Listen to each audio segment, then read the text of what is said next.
A segunda versão do programa infantil Sítio do Pica-Pau Amarelo pela Rede Globo foi exibida inicialmente dentro do programa Bambu Luar, comandado pela apresentadora Angélica. Com 15 minutos de duração, cada episódio era dividido em 5 partes, sendo levados ao ar de segunda a sexta. Em setembro de 2002, depois de mais de um mês exibindo as melhores aventuras da turma em uma série chamada Memórias do Pica-Pau Amarelo, o programa estreou uma nova fase. Valcir Carrasco foi o responsável por escrever episódios inéditos, com a colaboração de Mário Teixeira e Thelma Guedes. Sob a direção de Sininha de Paula e Paulo Guelli, as histórias deixaram de ser exibidas em episódios semanais de 5 capítulos e passaram a ter duração de cerca de um mês.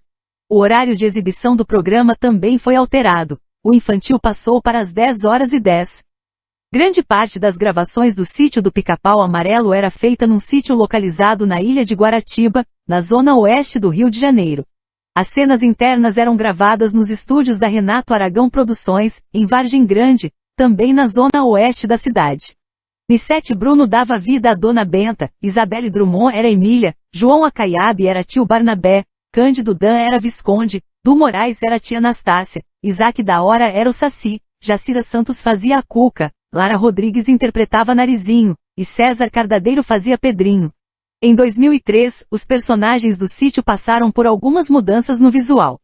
Dona Benta envelheceu um pouco, assim como tio Barnabé que abandonou seus coletes africanos e adotou um estilo mais caipira. Tia Anastácia ficou mais rechonchuda, e a personagem Cuca ganhou uma enorme cabeleira, além de uns quilos a mais. Após participações em episódios anteriores, os personagens É Carijó por Cassiano Carneiro, Pesadelo por Leandro Léo, além de personagens do núcleo espacial do episódio de 10 capítulos chamado Extraterrestre, fizeram as novidades do ano. No mesmo ano, as cenas externas deixaram de ser realizadas na ilha de Guaratiba e passaram a ser rodadas em Jacarepaguá, num sítio em Camorim, próximo ao Projac. Durante os 2 primeiros anos do programa, eram usados efeitos especiais para que o Visconde de Sabugosa parecesse ter o tamanho de um sabugo de milho. Ainda em 2003, Visconde come uma pitada de fermento e fica do tamanho de uma pessoa normal, deixando o efeito especial de lado. No ano de 2004, a equipe de redatores do sítio foi formada por Mário Teixeira e Duca Rachid, e pelos colaboradores Alessandro Marçom e Júlio Fischer. O elenco sofreu alterações. Os personagens Pedrinho e Narizinho passaram a ser interpretados, respectivamente, por João Vitor Silva e Carolina Molinari. Outra novidade da temporada foi a saída dos personagens centrais do sítio para cenários fora da fazenda de Dona Benta. O primeiro episódio de 2004 foi A Menina da Selva, com cenas gravadas na Amazônia. Em A Dama dos Pés de Cabra, baseada no conto do autor português Alexandre Herculano, a turma embarcou para Portugal, onde gravou cenas em Lisboa e em Sintra.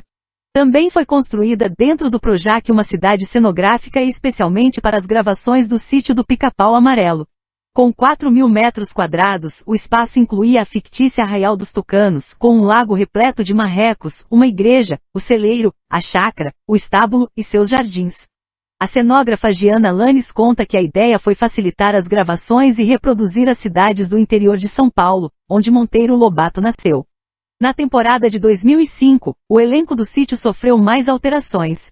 Após 3 anos como Dona Benta, a atriz Nissete Bruno foi substituída por Sueli Franco. Chico Anísio passou a integrar o infantil como o advogado Saraiva. Narizinho ganhou uma nova boneca, a Patipop feita por Tavini Ferrari, deixando Emília louca de ciúmes.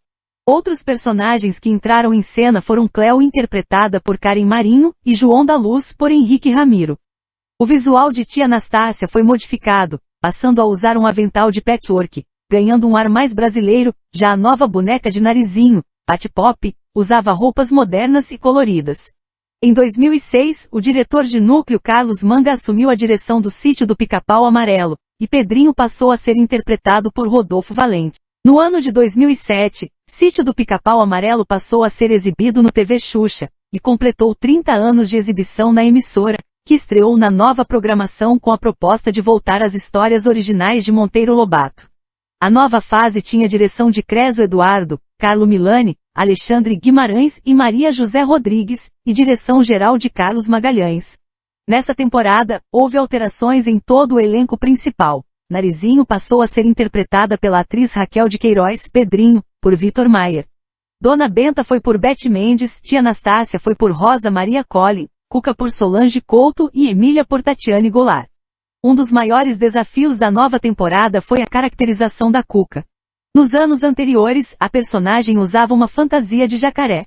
Em 2007, seu visual foi elaborado por meio de maquiagem e figurino, com a equipe de Helena Araújo, numa tentativa de afastar a personagem de uma atmosfera de teatro infantil, aproximando-a de uma estética mais televisiva.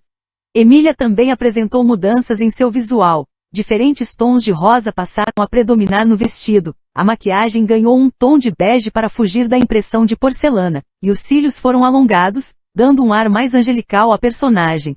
Além disso, seu cabelo, que antes era de pano, agora era feito de lã. Para o Visconde foi produzida uma máscara de mousse de látex que, embora tenha agradado à direção, era muito incômoda para o ator. Por isso, a equipe decidiu usar no ator uma peruca vermelha, e fazer a maquiagem usando airbrush, que projetava o desenho dos milhos no rosto, sem a necessidade de uma prótese. Neste ano de 2007, destacaram-se os efeitos visuais utilizados nas sequências em que o burro falante conversava com os personagens do sítio. As cenas eram gravadas com o animal em um fundo de chroma key. Em seguida, usando recursos de computação gráfica, era inserida na imagem uma boca em 3D, que fazia os movimentos como se o burro estivesse realmente falando. Assim como nas cenas em que a dupla de besouros Casca e Cascudo aparecia.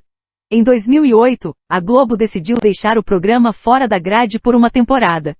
Em 2009, o programa ganhou uma versão animada exibida na véspera do Natal. A nova versão ganhou 2 temporadas em 2012 e 2013, quando saiu definitivamente da programação.